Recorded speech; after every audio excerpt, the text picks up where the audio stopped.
Good afternoon, everyone, and welcome once again to your Investment Dominator live Q&A call. Again, my name is Warren Davis. This is Thursday, the very 1st of August, 2019. And we're here once again to address any and all questions. And I see Marvin is on. Thank you, Marvin. Good day to you too. I'm hoping everyone can see my how-to screen. And according to my indicators, I can be heard very well, and we are seen. Okay, that's good. Thank you so much. We're going to get right into give you a little informative information first, and then we're going to get right into answering our questions. For those of you that are new on the call, we want to make sure you know how to answer or send in your questions. And simply in your control box, you'll see a box there where it's like questions, and you can type in your questions. Again, please format them with either a question mark right before the question, or you can use the word question, and then I'll be able to determine that this is an actual question versus a comment that you're making. That will help me out a lot since we have sometimes so many of you on the call. Have fewer today right now, but we're expecting them to join momentarily. So those of you that are here, we're going to go on and get started, give you a little preliminary information as I forestated, and just want you to know that I am just like yourself. I'm a user of this particular CRM, which is a customer relationship management tool in the Investment Dominator. And we realize that there's other CRMs out there, and some of you are and see that we have questions already starting to come in, which is great. And we will definitely get to them, Marvin. I'll fit that in somewhere right along when we talk about that section. However, we did want to let you know that there are, other CRMs. Some of the coaching students may be using another CRM. However, it's been my experience that this Investment Dominator is the actually very best CRM that works in concert with what Jack teaches us in the LPG deal flow. And so someone asked the question, well, how did we get to the Investment Dominator being as it is today? And it was actually developed, by Alex and company about 12, actually going more like 13 years ago. And he developed this system initially for his wife's use so that they could easily track their deals. And, Jack and, Alex would use this tool and then just developed it over the years. And just a few years ago decided that they would let the Investment Dominator be released to students, um, and that it dramatically increased their ability to organize their business and their ability to get deals done and organize those deals. And me personally, I could not see how I would possibly do this land business without this particular CRM. And I'm so thankful that it's tailored for just the same, what Jack teaches us on in the LPG flow. So that's how we got to this particular place using the Investment Dominator as it is. So we've arrived at it. It's still evolving, and want you to be encouraged to send in your suggestions and questions, because that's how we put new functionality into the Investment Dominator based on our LPG deal flow, as you see it here. So we're going to hop right into getting those questions answered. And let me look at, I'll bring up my Investment Dominator screen here. Let me log on and get started with answering your questions. Hope everyone's having a great Thursday so far, and that you're looking forward to a nice weekend. One of the things I did want to point out before we start answering the questions is, basically what's new in the Investment Dominator. And I wanted to call your attention to, I think most of you have seen this, I'm hoping so, but maybe we have a few new students on the call that have not seen that Investment Dominator now is actually on Twitter. I think this is it. Is that right? We'll find out here in a moment. Yes. So Investment Dominator is on Twitter. And this is a page that if you go into use this address here, twitter.com/investmentdom, you will come up to this page, and it is basically here for this is a place where Alex will place information about the Investment Dominator, uh, answer some questions that are like general, uh, and information about some of the changes coming into Investment Dominator will also be placed here. And we can send out messages regarding any new functionality into Investment Dominator. However, I want to make sure you understand this is not a place for support requests. So if you're asking a question about something with Investment Dominator functionality, that's what this live Q&A is for. Or your ticketing system, you can send in a ticket and you can then get your question answered that way. This is not a place for support. So putting in issues that you're having technically, this would not be the place to do that. They won't, those questions won't get answered. But it does have some good information here on the Investment Dominator and how to use it. And this just could expand your knowledge if you go there. Okay. So I just want to let you know that it's another place for you to go, and we'll get into answering. Marvin, I'm going to get to your question shortly. We had a question from, based on our last discussion on Monday, which we were dealing with, getting property addresses, getting the latitude and longitude, and putting that data into our land deal records. So we did have a question regarding, see, if we have a property address, do we still need to fill in the latitude, longitude of a property in our land deals record? And what this individual is talking about is within the land deals record, getting this property, longitude and latitude, says property address or latitude, longitude. And I would definitely recommend that you always put in the latitude and longitude of that particular property. And if you have an address, so usually the way I would fill it out, I'll show you in a moment. I would put in the latitude and longitude first, and then say and put in your property address once you have verified that that property address is correct. The question came up because it takes it's an extra step to actually find out the latitude and longitude of a particular property. And so this individual had gone out and they seem to have an address that they got directly from the county, and wanted to know if they could just put that in there, which you can, but I wouldn't put it in there until I had verified that that address actually went to the exact property that we were trying to examine or we're looking at. The reason being is sometimes the counties will put an address somehow into a record, and it gets incorrectly entered. And so they can just be one digit off with that address, and all of a sudden you can't find that address. I'll give you an example here. So here's a Benjamin Jenkins. I think we looked at this on Monday.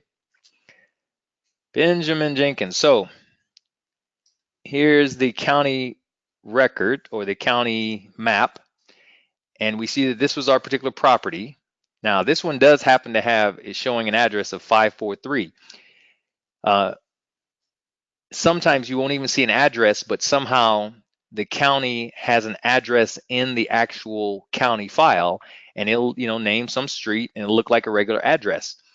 But what I want to make sure you do is always go back and verify that address, and I would do it actually through Google Maps myself.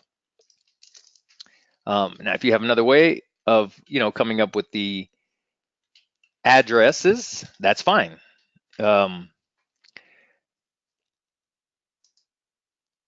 I would, okay, that's not quite what I want. That is what I want. Okay, I would use Google Maps and just basically type in that address, and we have it starting at 543 Mount Olive, and that's Church Road. And as you can see, several of them pop up for different cities. I happen to know this one is Lillington. So when I go in there and I type in that address, I want to make sure that Google Maps brings me right back to the location that is on my county map. And if I were to look at my county map, you can see this is 543, and it's right next to this little triangle, and it's right there on Mount Olive Church Road. It's north of the uh, North Carolina 27 West. So if I look at this on the map, yep, this is the same shape property. It's right next to this little triangle. I hope you guys can see that. And Strawberry Lane, and you'll see 27 right here. So that's the highway. So this is the actual property, but I always want to make sure that when I type in the address, it brings me right back.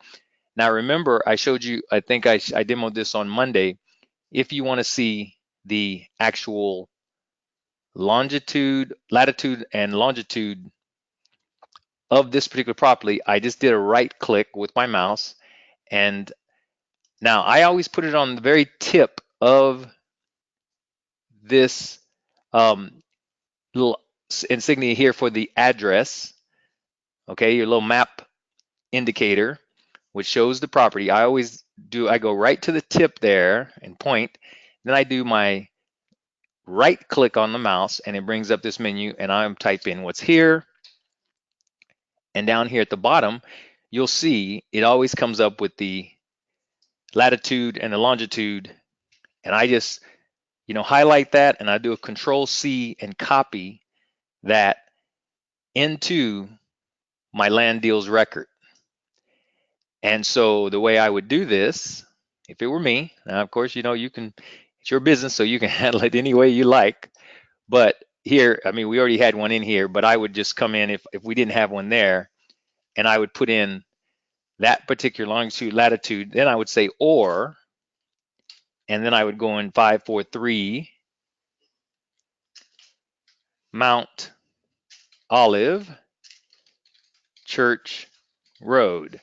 And I wouldn't even worry about putting in the city. Now it's up to you if you like, but I would put it just like this. And the reason being is because when you build your ads for this property and you're going to sell this property, this information, longitude and latitude, is going to come up on your ad associated with the property address. So for your customers that are, more tech savvy, and they just like to type in this latitude and longitude and put that into their phone, into Google Maps, and it'll give them a map and then go right to the property. Some will, use this, and others, kind of old-fashioned way, will use the actual address. But you always want to make sure, and I just want to make sure I make sure I share this with you. Always want to make sure that you have verified this address goes directly back to the property that you're speaking of. I have, we have in our business been embarrassed by having an incorrect address associated with what we thought was the property. And so then we sent our customers that want to buy the property to an incorrect address because we didn't actually verify that the address that we had was actually to our property. And if you can imagine a customer going out to vacant land, they really don't know, there's no signs. They go out, they spend their afternoon to drive out to see this piece of property, and they end up at an address where there's an actual house, or they end up at an address that's an actual building, and it's not the vacant land. Needless to say, they get very upset, and we're embarrassed because we sent them to the wrong address. A lot of times what the county will do, they'll put an address in the file in the county record. It may be the neighbor, or it could be right across the street, or it could be a whole, incorrect address. Like I say, if someone incorrectly, I type 5432 Mount Olive Church Road, and the customer tries to find this address, they won't even be able to find this address. And that again is an embarrassment. It makes you look like you don't really have your business together. So if you have an address, always verify it, bring it right back to the property coordinates, and you'll know that you're giving your customers the correct address for that. And I'm just sharing this with you from experience. It's happened to us, so and it's very embarrassing. And needless to say, they didn't buy our property. They were rather upset that we had sent them to the wrong property. So we'll leave that one alone. And let me see here before I go on. See if I can get Marvin's question in here. Sent out a letter to a guy who made an offer request. There are two APN numbers, and one is now in pending preliminary research, and one is in mail letter 1. The properties are identical in every way except the legal description, but they adjoin each other. Okay, that's good. I want to make him 2 offers, one on each property. What is the best way to handle this in Investment Dominator? Should I merge the properties or not? Oh, no. Okay, good question, Marvin. Marvin is asking, he has 2 properties. They're 2 separate properties. I'm owned by the same person, and he wants to know if he wants to make him 2 separate offers, which is good. I would definitely make him 2 separate offers, and you can send them both in the same envelope. So, but the best way to handle this in Investment Dominator, should you merge the properties? No, we do not merge properties. I'm just make sure I write down this question. We do not merge properties where there's one owner and there's 2 separate properties. The only time we merge records, just so that everybody's clear on this one, when to merge. You only merge records when you realize there's a duplicate record where you might have 2 records. Let's say, well, it could be Juan Mendoza and Juan Delgado, but usually they do have the same name. I'm trying to find an example in here so that it's very clear. Like, okay, this James Randy Rosser and James Randy Rosser. Okay, if this were 2 records, but the APN was very, very similar. This happens to be 2 separate properties because you have two different APNs, but the APN is very, very similar. One may have a 0 in front of it and the other one doesn't have a 0, but every other number is the same. It's the same size and it's maybe the same, basically it's a duplicate record. That's the only time you want to merge, because you want to bring these 2 records and make them one, right? But if it's an actual customer that has 2 separate properties,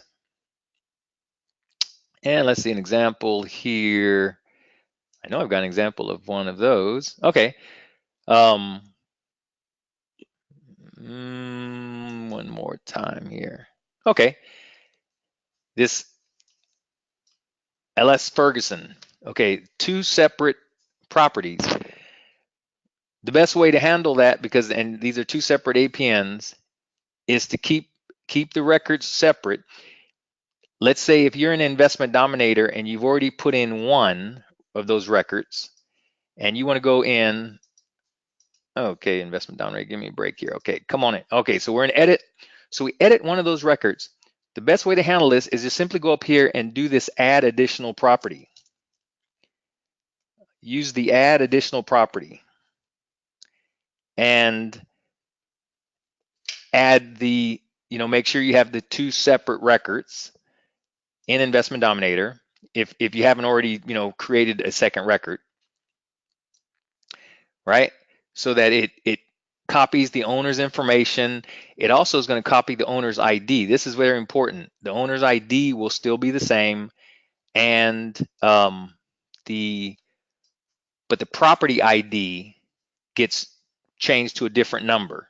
So that's really what you're after. You want the owner ID to be, so want to be the same owner, but it's a brand new property. So you want to have two separate property records in Investment Dominator, so that when you go back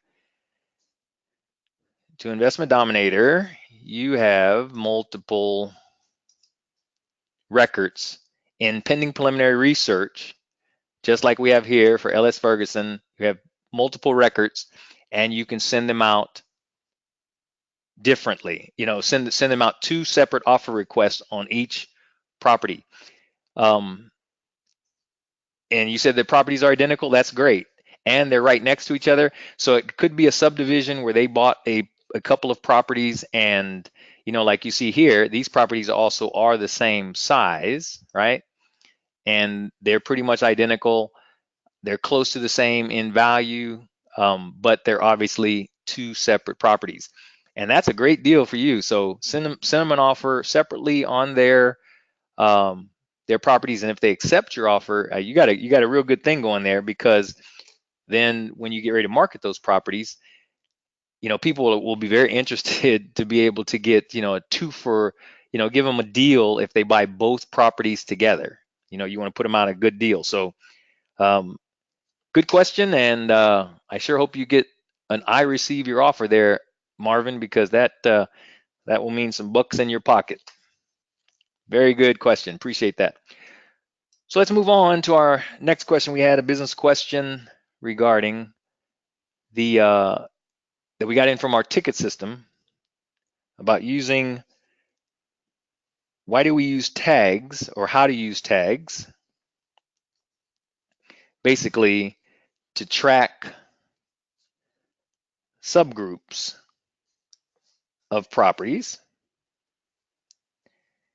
And if you remember what a tag is, basically, it's going to group various records or various data in, and it's going to give them, this common tag. So it's going to tag each one of those records.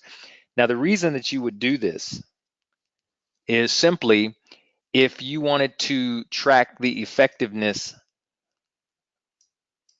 of your sources for these records. And what I mean by that is, let's say you have as one source, you're getting records from Agent Pro 247. So you have one source comes from Agent Pro 247, and the other source of your records, these prospect records that you have here, may come from, which I'm not familiar with either, is Rebo Gateway, which is another source for your data coming into Investment Dominator. And like I say, I'm not familiar. I know a little bit about Agent Pro 247, but I don't use that in my business, so I can't really even answer any questions related to Agent Pro 247. I've just heard enough about it to where I have an idea of what it is. But basically, if I wanted to group records that I'm going to import, how would I use tags to do that? And I guess the best way to let you know, there's two different ways you can do this here. Let's go to our trusty search guide here, our user guide, and I'm just going to type in how to import, because I want to let you know, if you want to track records, and we want how to import list for our land investing, if you wanted to tag lists coming in through your import, remember, we have these 11 required fields here, but you can also have these other fields which are optional. And one of the fields that you can put into your import file is tags right here. That could be your last record, or excuse me, that's going to be a column that you add in your import so that you can tag these records as they're imported into Investment Dominator. And let me show you what I mean by that. Exactly. Let's see here. So port, okay. So let's just say I have a import file here that I'm going to import into Investment Dominator. One way I can do that is I am just going to come over here and I'm going to add another column, and it's just going to be saying, it's just going to be tags. And if I wanted to say all of these tags are under tag Rebo, I mean, I could do it this way, because I'm going to create a tag called tag Rebo. And then see if I can do this successfully here.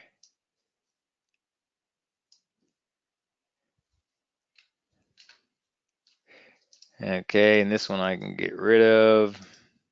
Okay, so I've put tag Rebo on every single one of these records. So now when I import this file into Investment Dominator, I'm not going to do that because all those records, a lot of those records already exist.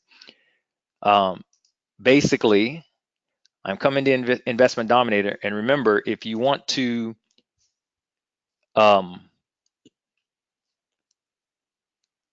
let's see, if you want to create your tag, you come up under Customize and Tags. And I'm just going to make a quick note here. And we answered 27, how to create your tag. So see, I have some tags here already created, but all I'm going to simply say is add tag. And the tag name I'm going to say is tag Rebo, because that's one type of record I'm going to be adding. And it added that successfully, tag Rebo. And I'm going to say add another tag. Let's call it tag 247. And we'll put in, just so that we know, it's AG 247. So for Agent Pro, I get AP 247, Agent Pro 247. So now I have two different tags here, Agent Pro and tag Rebo. So I go back to my land deals, and of course, like I say, there's several ways you can do this. You could bring it in, you could import it. This is all done before you import. You could import those records with various tags associated with your list so that you know when it comes in. I'm just going to select 3 here, and then I'm going to come up here and I'm going to use my tag option, and I'm only doing this for demonstration purposes. And I'll say I'll associate these with tag Rebo. All right, and I'm going to confirm that and say okay. So that was records 252, 251, and 250. 250, 251, 252. And when I go into those records now, I come down and it's got actually two tags. One was mail 1T, which I put that on there earlier, but this is tag Rebo. So these were the records that we put for tag Rebo. So now what this is going to do, people, is going to allow, you can track these records, these prospects. Of these prospect records, how many of them come back and someone is saying, now I want an offer? So they would come back and be in, the pending preliminary research status. So basically tagging these records, the reason you do this is so you can track your lists to see where are you getting the most bang for your buck. Where are you getting deals from? Are you getting deals from the Rebo side? Or if I come in here and I'm going to say 249, 248, 247, all right, is the AP247, right? Let's see, 247, 248, 249. Okay. So I'm going to tag these records. And again, you have different ways that you can tag them, but I'm going to tag them AP247, confirm those. Now, all throughout the deal flow, I'm going to be able to watch, and I'm going to learn which records from which lists did I actually get deals from. So that tells me that, that may be a better list to use if I get deals from the Rebo tag, or if I get deals from my Agent Pro system. It tells me, which ones I'm getting the deals from. So they will remain tagged throughout the entire list. And so the way I would tell that is, obviously, once my records go through and they're now in pending preliminary research, that means, hey, people want offers on certain records. They started out, remember, as prospects. So let's pretend they're now in pending preliminary research mode. What I would do then, I'd go up here and I'd do an advanced search, and I would say any record that has a status, I'm gonna leave it at prospect because we know ours are still in prospect. But if it were in pending preliminary research, I would say any records that in pending preliminary research, right? And again, I'm going to add a rule. So I'm going to use my advanced search option and come down and check the tag. I'm going to select tag contains. Now look what this has over here. It has all the tags that I have created in this system. So I'm going to say if they're in prospect status and they're tag Rebo, let me see those records. Boom, there they are, 3 of them that we put in. And if you went in and you edit any of these records, if we go in and we edit them, we see these are all our tag Rebo records. So that's how you'd use your advanced search function. And I can use an advanced search function, of course, to get those other records as well. Just demonstrating those because it gives you the idea of how powerful your advanced search is. And again, I want the status equal to prospect. I'm going to add my rule here, and I'm going to say tag is again contains my AP247. So it's going to look for any records in this, right? And so we had 3 of them that we put in. If you edit any of them, of course, you come back and it's got your tag AP247. So now that's how you'd use tags to track different subgroups of properties as they move through the various statuses and stages within Investment Dominator. And it helps you to, find out, hey, am I getting better response from the source for the Rebo source, the Rebo gateway source, or am I getting a better response from Agent Pro 247? So I'm hoping that's clear, at least that part. And I'm going to try to get to your question as well, Gene, here in just a little while, make sure I understand it. And see, you're asking about explaining how to get the buyer's statuses to show how to add a category for neighbor letter sent status. Buyer statuses. How to. Not quite sure I understand that question yet, Gene. Let me look at it again here in just a little bit, and hopefully I can get you an answer so I make sure I understand what you're asking. Explain how to get the buyer's statuses. The buyer's statuses to show how to add a category for neighbor letter sent status. Okay, maybe I need to understand a little bit more, Gene, about what you're trying to do there within the business flow, and I could maybe perhaps give you an idea Hopefully I can explain that, in a succinct way of how to answer the question that you're getting at. The other question that we did have in our system here had to do with setting offer and option amounts function. And this is, of course, records that are in pending preliminary research.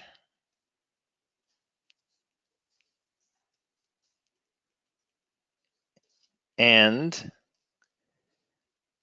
so records that you're actually, where people said, hey, I want an offer on my property. And as an investor, you may have already done some work in a specific subdivision, a particular area where a lot of the properties are, pretty much the same, or, almost exactly the same. And so it's a subdivision that, you notice a lot of people are selling their property. And we're going to, again, use Ellis Ferguson again, because you can see she has multiple properties here. And if you're already familiar with the particular subdivision, that, like, you've already done some deals there in terms of you've already sent some offers out, you've gotten offers accepted, you see that the land is worth right about the same amount. We've had a couple of different instances where we've had land around a particular lake in a particular subdivision, and all of the properties were going for just about the same amount of money. So rather than having to go in doing a lot of, additional research, since we know what the properties are worth, or we have a pretty good idea, we just want to send out offers to all of these individuals that we've already had a chance. And you notice that once I get my records in pending preliminary research, and those are displaying, if any of those are displaying, this set offer option amounts automatically displays. Just want to call your attention to that. If I go back to previous page that has all prospects, right? You notice we don't see that set offer option amount. That only appears when we're dealing with records that are in pending preliminary research. So that's where this set offer option amounts comes, because that's making the assumption, Investment Dominator is making the assumption, you may want to set a lot of the same offer and option amounts all at one time. So you select that button, right? And you already know it comes up with all these offers that you can, rather than having to go in to Investment Dominator each record one by one and calculate the offer for this, you already know, okay, this is worth, to you, maybe worth $1,245.57. And you want this amount basically on all of these properties, you can just take it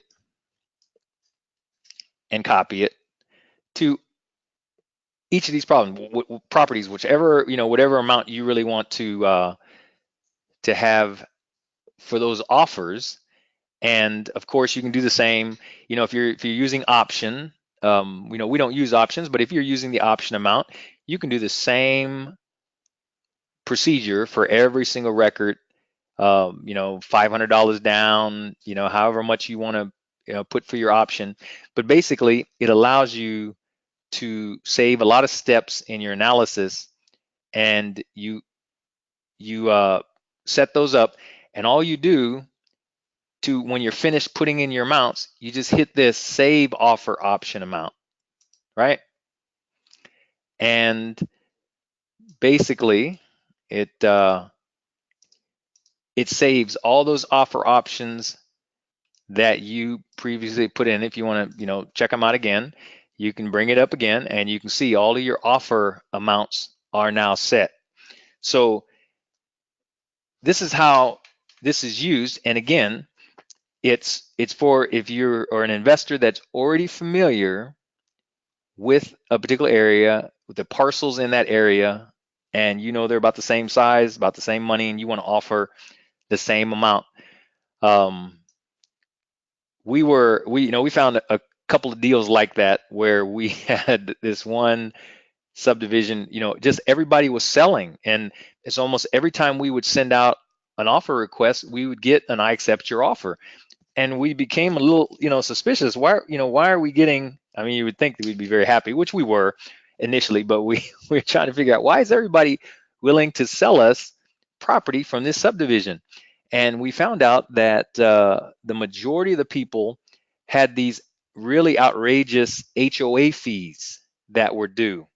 And when we looked into it a little bit more, we found out that, well, yeah, we could get the property real inexpensively, but we'd have to pay because we're responsible for paying those HOA dues. And then we thought, well, maybe we can negotiate with the HOA folks, and they'll give us a break on that. And in this subdivision, that didn't happen. So that was our one experience with dealing with a subdivision. And I was going to come in here and do the very same thing. I was going to just offer everybody the same. Um, and a lot of times you can do that. In our particular case, because of the HOA dues, we couldn't make that happen. But you could have a different situation in your world, so go for it. If you come across that, use this offer option amounts functionality, and it'll save you a lot of time in your analysis. Okay, excellent, excellent. Thank you for those questions coming in. Another one that came in that we were asked to deal with. Okay, this is one that keeps coming up. Is the rationale, understanding the rationale for why we have um, two different buying sites. Excuse me, two different sites. We have one buying site and one selling site. And it's also the rationale, understanding the rationale for having two separate phones, two phone systems set up. We continue to get that question. And I can understand that because I kind of struggled with that when I first came into the business, understanding, okay, what's my selling site doing? What's my buying site doing? It makes sense to me now, but in the beginning, it did not make sense. So when we come up here and we look at our buying and our selling site, basically, your buying site is for land that you want to buy. We want to buy real estate fast for cash. Now, remember, this is one market of people that we want to buy their land very inexpensively. Those are the ones that we want to go to our buying site and basically give us their information so that we can give them one of our offers on their property. But the reason why you have that separate from your selling site is because, remember, you're going to be selling this property that you got for pennies on the dollar. We've had properties, I don't know how many properties we have for $500 we purchased the property for, but we sold the property for $5,000 or $6,000, right? And obviously, we wouldn't want the person that we bought the property, that went onto our buying site and gave us a chance to buy that property. We don't want them to go on to our selling site necessarily and see what we're selling their property for, or the fact that we sell property at such, what they consider a high markup, even though it's under the county assessed value, even though the property's under the market value. We still don't want these two different markets of people. You have your buyer, your sellers of property to you, that you're buying property. Then you have people that you're selling property to, investors, other individuals, builders, etc. You don't want them to really know how much you pay for that property. So the rationale for that is because you have two separate markets of people you're going after. Now, when it comes to your phone systems, in our particular business, we have what we call our seller phone, which would be associated with our buying property. So every time that one phone rings, we know it's somebody that wants to sell us their property. And we have that set up through a system called UMA. Now you can set up a Google Voice, you can set up any other kind of phone system as long as you can dedicate it to that particular practice of buying property at pennies on the dollar. And it would be my advice to you, and of course you can handle this however you want, but it's my advice to you, don't give that number out to your family or your friends, your coworkers. You don't want folks calling. Anytime that phone rings in our business, we know it's somebody that wants to sell us property. Same with the buying phone, which would be associated with our selling site. Every time our buyer phone rings, we know it's someone interested in buying property from us. We don't give that number out to anyone except people that we've sent offers to, right? That, excuse me, um, people that have gone on our website, opted in, and said, hey, I'm interested in property. Those are the ones that get that phone number because they're the ones that are going to call our number here in our business and say, hey, I want to buy, this parcel over here in, whatever the county is, etc. So for your own sanity, I would just strongly encourage you, have two separate phones for those two separate markets of people, and it'll make your life a lot easier. It also is kind of exciting because every time that buyer phone rings, I mean, we know potentially that's somebody on the line that wants to give us money. And so that's basically the rationale for that. And we're getting down to what we have. So let me go back and see. Letter. Oh, it sounds like Gene, you're talking about adding a status for neighbor letter sent. Um, that's what it sounds like you want to do for okay. And I think you'd want to put that on the record. Um, and I think I demoed on the last call on Monday how to actually add a status. But so yes, it is possible, very, very possible to do that, Gene. Um, Status, neighbor, letter sent. And let's see, show you that again real quick. That should be, so we come up here under customize. And again, we go to custom stages and statuses. And I'm not going to add a stage, I'm going to add a status. So I would scroll down to my add status, and I don't think we have anywhere where it says neighbor letter sent, but we can add that status here simply by clicking on add status. Stages, obviously, that would be we'd probably put it under the prospects, offers, or we could put it under offers if you want. I'm going to go on and throw it under prospects or buying. Probably buying, selling. Let's see, we want to just say neighbor letters were sent because you want to sell that property. So I would probably put it under selling. Let's say if you want to do something like that, you have a status. We're talking about land. Let's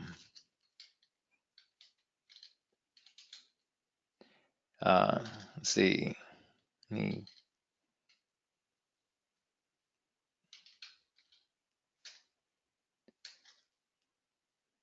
I guess we can spell it all out. Letter sent. So that's going to be the name of our status. And what would we want to do on that? We would probably want to be able to view that property on the map. We probably want to be able to give them a new offer request because they could call you back and say, hey, I want to, I might be interested in purchasing that property. Let's say generate documents. So I'm just saying, you can set it up however you like, and based on what makes sense to you, however you want to use this particular status, whatever kind of information you want to be able to pull out of Investment Dominator, you can choose one of these options here. All right. And let's just say we're going to add that. And again, I showed you that when we do add new status, they goes to the very end of the list. So we're on page 2. I'm going to go down here, and neighbor letter sent status is added. I'm going to update my site. All right. And so now that I have this new status, I'm not necessarily going to mess with my buyers list. This is actually for my land deals records. If I come in and I decide, hey, I sent neighbor letters for, and I would say it's going to be these that are in pending preliminary research status. That might have been better place to put it, but pending preliminary research status is where I'm probably going to want to see this status appear. But let's go back into our customization here, because I want to show you also, okay, for your buyer site. That's correct. Okay, good. So we go back under custom statuses, and remember I said you could sort the different statuses that you've added. So,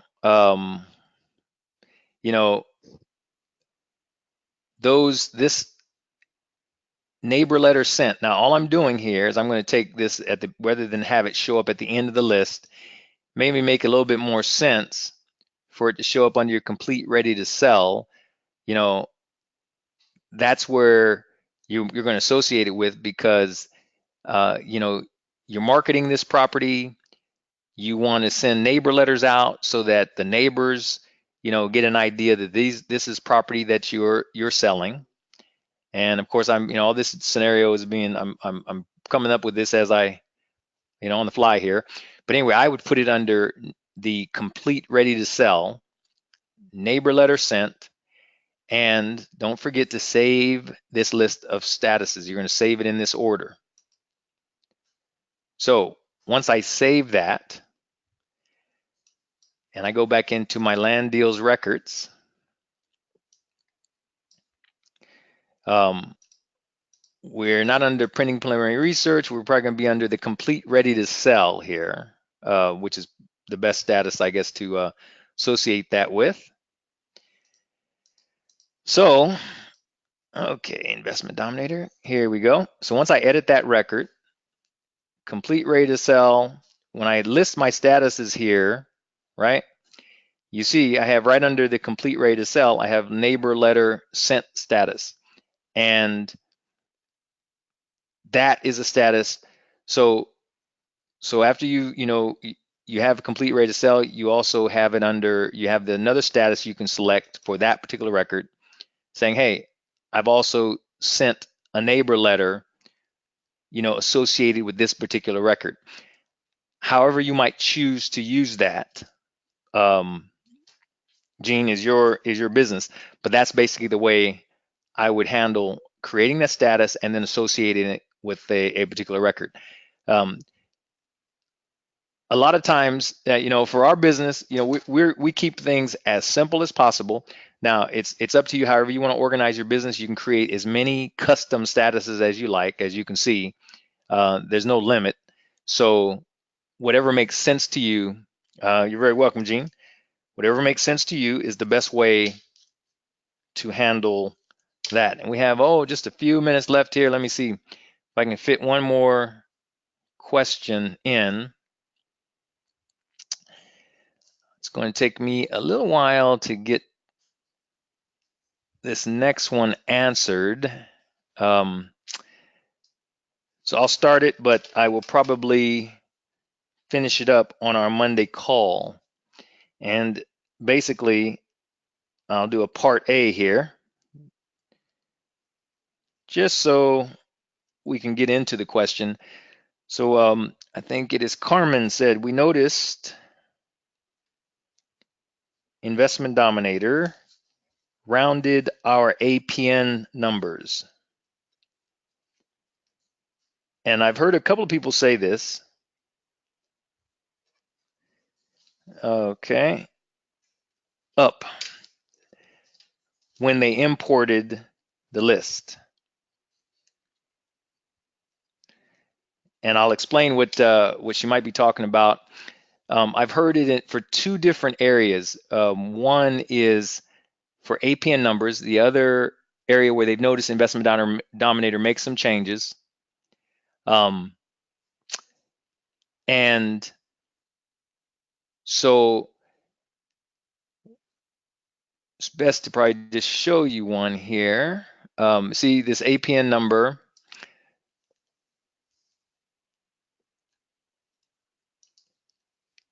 Sometimes, and it's really not Investment Dominator doing this, and that's what I want to begin to explain here.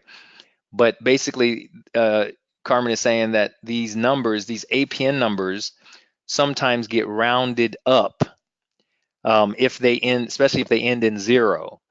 The other issue I've heard is that zip codes, even though they might have a particular value in them, like one particular zip code here may have a zero, actually a zero in front of it, and I'll show you real quick how this works. But this is actually an Excel issue. It's not Investment Dominator doing this. So that's why I'm going to get into it more on the next call. But if you have a zero in front of this, now notice I put a zero there, and notice, okay, it looks like the zero appears here, right? And then when I click away, notice the zero visibly goes away. It's like I didn't ever put a zero there to begin with. And so I want to deal with this on the next call because I really want to go into a little more detail and letting you know why that happens. But basically, it's because Excel is a financial program, and by design, Excel will convert a lot of numbers. So we're going to see how to deal with that. Okay, on our next call, I will definitely be dealing with that one first. So people, want you to get ready to have a great weekend, and let me leave this thought for you with you as you go into your weekend and continue your land business. This is a thought regarding courage and strength. It says every great dream begins with a dreamer. Always remember, you have within you the strength, the patience, and the passion to reach for the stars and to actually change the world. And that quote came from Harriet Tubman. So remember, don't be afraid to dream. Every great dream begins with someone that's willing to dream. Okay, that's all we have time for today. I want you to have a great weekend, great remainder of your Thursday, and we'll look forward to seeing you or being with you right here on Monday at 5 o'clock Pacific time. Thank you, everybody, for the great questions. We'll talk to you soon. Bye-bye now.